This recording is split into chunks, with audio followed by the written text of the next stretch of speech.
सगळे शेतकरी आता एकही नाही, सगळे शेतकरी आहेत.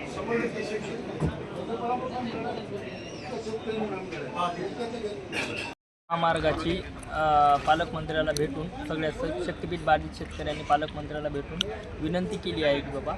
परभणीतून जाणारा सोनपेठ तालुका, पूर्णा तालुका आणि परभणी तालुका या तिन्ही तालुक्यातून जाणारा महामार्ग कसा आपल्याला ओळखता येईल, नसल तर हा मार्ग पूर्णपणे कसा रद्द करता येईल ह्या दृष्टिकोनातून येणाऱ्या 5 तारखेला आपण महसूल मंत्री महोदय चंद्रशेखरजी बावनकुळे साहेब व पालकमंत्री परभणी जिल्ह्याच्या मेघनादिदी बोर्डीकर यांच्या अध्यक्षतेखाली मुंबई येथे 5 तारखेला मीटिंग ठेवण्यात आलेली आहे। त्या मीटिंगमध्ये आम्ही ह्या सर्वजण शेतकरी, प्रत्येक गावातून एक शेतकरीचं प्रतिनिधित्व करणारा माणूस आम्ही घेऊन जाणार आहोत आणि सर्व शेतकऱ्यांची आमच्या मागणी एकच आहे की बाबा हा शक्तीपीठ नको असलेला शक्तीपीठ महामार्ग आपल्या परभणी जिल्ह्यातून नको, महामार्ग करायचा आहे कुठूनही करा पण आमच्या जिल्ह्यातून हा महामार्ग नको अशी भावना आम्ही व्यक्त केली आणि दिदीनंही आम्हाला ह्या आजच्या बैठकीमध्ये पॉझिटिव्ह रिस्पॉन्स दिला आहे की बाबा इथून पुढं शेतकऱ्यांना विचारात घेतल्याशिवाय आम्ही हा महामार्ग बळजबरीने रेटणार नाहीत असं त्यांनी स्पष्ट आम्हाला सांगितलं। जो शासनाकडून शेतकऱ्यावर महिलावर जो काय अन्याय झाला त्या संदर्भात आज आम्ही आमच्या पालकमंत्री माननीय मेघनाताई बोर्डीकर यांना भेटलो आणि जाब विचारला की बाबा परभणी जिल्ह्याचा पहिलेपासून 2 वर्षापासून आम्ही संघर्ष करत आलो, सगळी सत्य परिस्थिती तुम्हाला पण माहीत आहे, पण एवढं असताना तुम्ही आम्हाला हे रेटून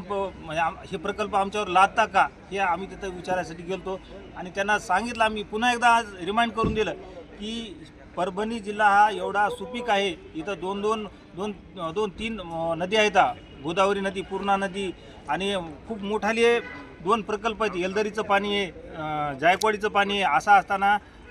ह्या परभणी जिल्हा सुजलाम आहे याला आणि जवळपास याच्यात 99% लोक आता अल्पभूधारक झालेत। 5 एकराचा नवरदेव भेटणं, शक्तीपीठ जसा आलाय तसा या शक्तीपीठ बाधित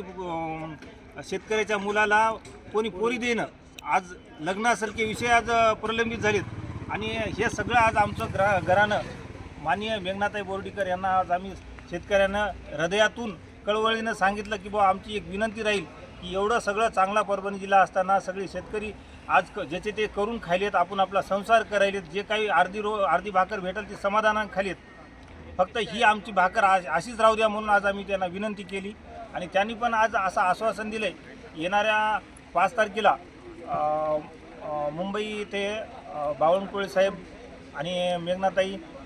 असं सर्वांनी आमच्या सर्व शेतकऱ्यांच्या प्रतिनिधींना बोलवलं आहे आणि त्या अनुषंगाने बैठक होईल आणि त्या बैठकीत काहीतरी पॉझिटिव्ह निर्णय परभणीबद्दल देऊत असं त्यांनी आम्हाला आश्वासन दिले।